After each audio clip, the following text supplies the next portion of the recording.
Yeah, so movement aside, though, we do have to cover how to engage targets as a group, right? Because one gun is good, but 4 guns is great, right? And you always want to direct your fire in the same direction. And what's optimal is if you have what they call like an L-shaped ambush or another pattern of attack where you have 2 sets of guns from 2 different fire teams or 2 different squads directed at the same set of enemies, right? So we'll do baby steps with that, all right? With the goal of working towards setting up L-shaped ambushes as a common approach to engaging bad guys, right? And we'll train the squad leaders up to get their squads into position to engage bad guys in that manner. But we'll start with getting everybody's guns to face the same direction, right? So if the squad leader's doing their job correctly, they will tell the squad which way to orient their guns the same way they would tell the squad to orient for navigation or for whatever other purpose, right? First, the person is going to call the contacts. It could be anybody in the squad. It could be, Zar Jar standing in front of me. Zar Jar tells me, hey, we've got 5 super mutants to the west. And he'll give me, hopefully, a distance, which with practice becomes more accurate, right? We'll do our distances in whatever unit of measurement you guys are comfortable with, either meters or feet, right? So there's 3 feet in a meter, right? So, for 39 inches. Right. For the Europeans amongst us, it might be meters. For the Americans, it might be feet, or yards, basically. So try and give an accurate or semi-accurate distance along with a count of the enemy and the direction they're from, and people should get a sense of what's going on and turn their weapons. So Zar Jar would say, all right, we've got 5 super mutants 200 meters to the west. Everybody turns around and is expecting a medium to long range engagement from the west, right? Everybody's guns are already facing the correct direction. Everybody's facing the correct direction. The squad leader needs to get everybody set up in what they call a firing line. Now, a firing line can be out in the open, it can be behind cover, it can be kneeling, it can be standing, but you want all of your guns, and the squad leader's job is to ensure that you want all of your guns facing the same direction. And then from there, if new enemies pop up, the squad leader can adjust and say, Didi and Zar Jar, you face the enemies to the north, and engage the enemies to the north. Sniper, you and Eddie keep engaging the enemies to the west, right? Depending on the loadout, depending on what's going on, okay? But you guys need to have your head on a swivel, and you need to have your ears open so that you can hear the squad leader whose job is basically to keep the squad alive, so you can hear the squad leader tell you how to engage the enemy. Because they're thinking big picture. You guys don't have to think big picture, you guys just have to think, alright, I'm going to shoot that fucking super mutant in the head. Alright? And that's basically I really like that statement. Agreed. Yeah, I totally agree with that, and I really like that statement. I like I don't know if y'all practice this, but I like diamond formation on a 4-man squad, 3 up front and 1 on a pivot, just to watch the surrounding area. Yeah, diamond's good, Yeah, wedge works, line, column, depending on how you're moving, just gotta listen to the squad leader and what he wants you to do, and just keep in mind watch your movement, watch your spacing, and where you're in relation to the rest of the squad. So what we're gonna do is this pretty much concludes the classroom part of the briefing. Everybody is more or less familiar with how to play the game. What we're gonna do is we're gonna break you up into squads, and we're gonna practice hunting each other in this terrain. Okay? So I'm gonna have. Let's see, everybody on my left-hand side is going to be 1 squad, so move off with Arch and Sniper, Zar Jar, and whoever that power-armored figure is in the back there. I don't know who that is. Walden. You guys could go over and stay on my left, and then the people on my right will be another squad, alright? Need 1 more for this team. 1, 2, 3, 4. Jar, what's up? Well, Where's I need that to random leave at? BD's team. He's about He's- to be, He's up on. Okay. Okay. Alright, so you guys here, with the exception of... Who needs to practice? with the exception of Arch, you guys move out, head south to Red Rocket. All right. Sniper will be your team leader. So Sniper, you make a team with those three. Honor system, and you're out. Okay, that's the way it's gonna work. So we don't have to fucking worry about trading caps back and forth. I'm not gonna call a hit. All right. You didn't shoot me. I shot you first. Bang bang, bang bang, bang bang. All right. See you guys. Shut up, Carl. Arch, if you could judge those guys, keep them. Where'd he go? Where's Arch? Is that Arch? Purple. Arch, if you could be their ref, just look for guys that are hit or whatever, and keep them honest. I'll see what I can do.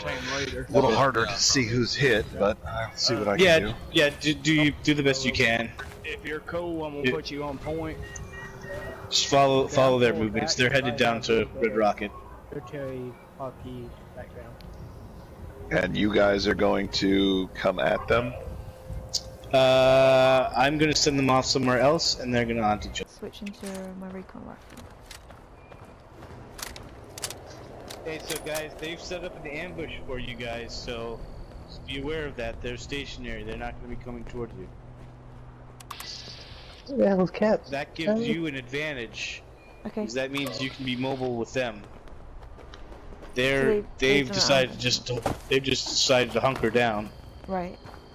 So you can split up your team and have them cover different angles and attack them from different sides. Yep.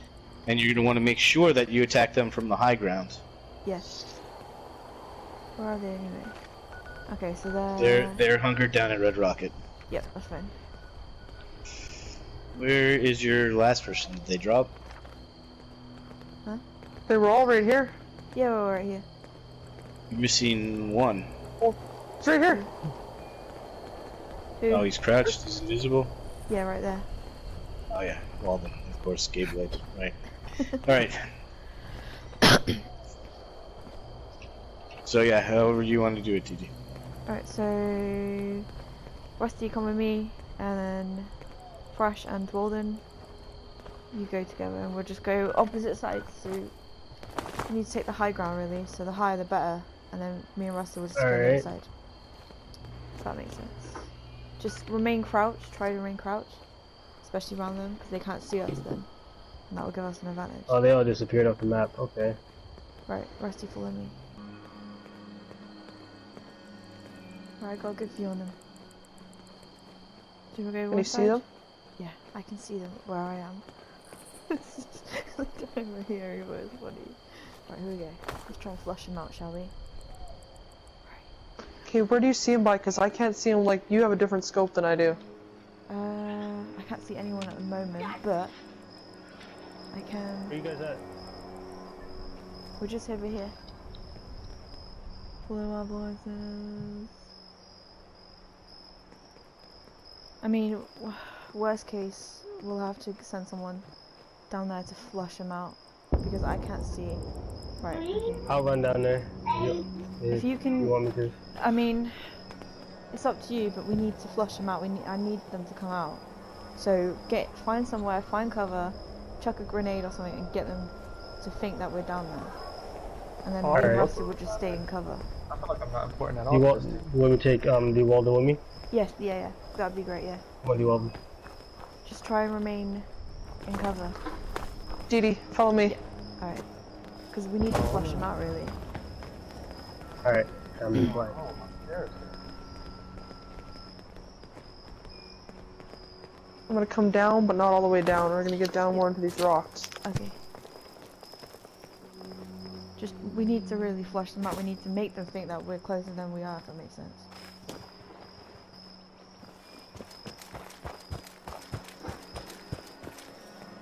Do you want to see that red truck down there? Hold on, I'm trying to touch it right now. The red truck, yes. But I can see you guys. Yeah, we're gonna The run fire down there. truck. Yeah, Alright. just remember to stay down. They're probably all in the building, looks like.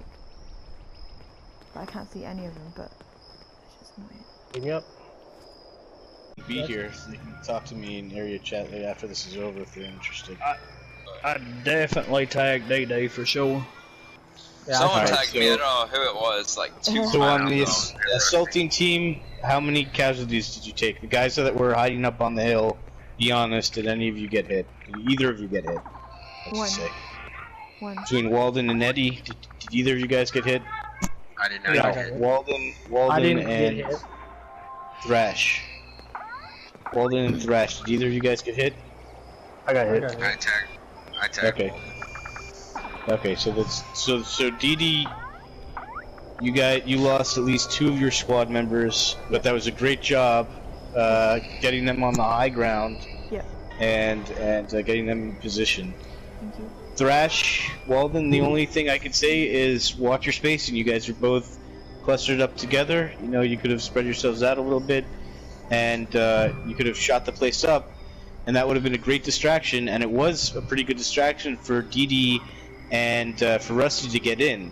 These guys did not know that DD and Rusty were in the building until it was already too late. And between Rusty and DD, they managed to pretty much make the squad combat ineffective, so that was good. On the part of the defenders, you guys did well as well, setting yourselves up. You decided to defend the easily defensible position, which is good. Squad leader, the only thing I could recommend for you, Sniper, is just more direct control of the squad. You know, your lifeblood and your squad's lifeblood is going to be communication.